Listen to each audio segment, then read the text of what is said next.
माऊली. जय जय रामकृष्ण हरी. आज वारीचा 7वा दिवस, परंतु आज या वारीला काहीसा का होईना गालबोट लागल्याची ही घटना आहे. आज 13 जुलै रोजी सकाळच्या सुमारास संत ज्ञानेश्वर माऊलींची पालखी सासवड जेजुरी मार्गक्रमण पुढे करत होते.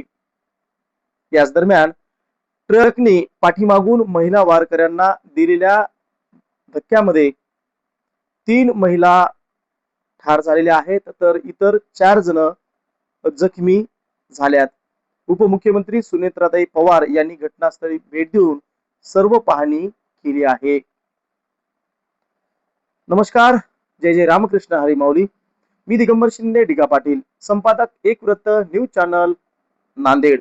जगद्गुरु संत तुकाराम महाराज, त्यासोबतच संत ज्ञानेश्वर माऊली आणि इतरही सर्व महाराजांचा नामस्मरण करत आळंदी इथून ही पालखी, ही दिंडी अतिशय नामस्मरणाचा तल्लीन होत पुढे पुढे जात आहे. आज दिनांक 13 जुलै, या पालखीचा आजचा 7वा दिवस. आजच्या या 7व्या दिवशी काहीच गालबोट या वारीला आज झाल्याची घटना आज सकाळच्या सुमारास घडलेली आहे.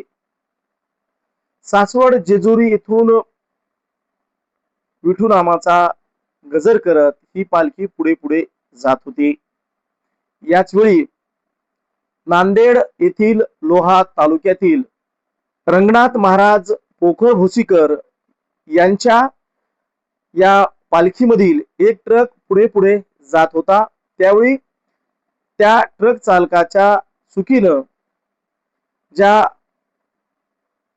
जी भक्त या ठिकाणी पुढे पुढे मार्गक्रमण करत होते, त्याच वेळी त्यांना जबर अशी धडक लागली.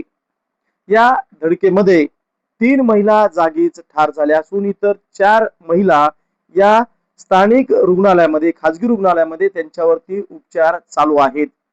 घटनेची जशी माहिती मिळाली तेव्हा तात्काळ महाराष्ट्र राज्याच्या उपमुख्यमंत्री सुनेत्राताई पवार यांनी रुग्णालयात जाऊन भेट दिली. त्यांच्यावरती शासनाच्या वतीनं जे काही उपचार होतील ते उपचार शासनाच्या वतीने केले जावेत असे निर्देश, अशा सूचना त्यांनी संबंधित वैद्यकीय अधिकारी डॉक्टरांना दिलेल्या आहेत.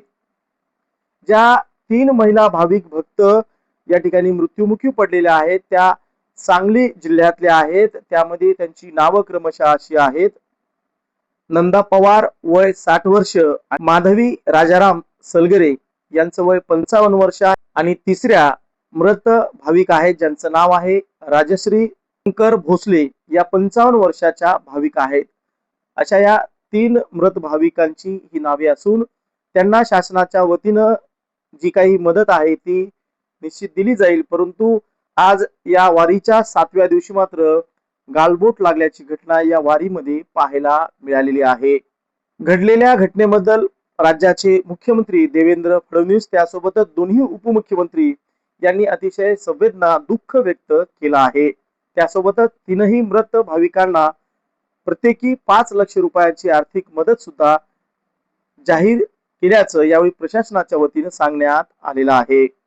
जखमी जे भाविक भक्त आहेत त्यांच्यावरती जेजूर इथल्या खाजगी रुग्णालयामध्ये अतिदक्षता विभागामध्ये उपचार सुरू आहेत. त्यांची आज घडीला तरी तब्येत चांगली असल्याचं डॉक्टरांच्या वतीने सांगण्यात येते आहे. या 3ही मृत भक्तांना एक व्रत न्यूज चॅनल परिवाराच्या वतीने सुद्धा भावपूर्ण आदरांजली.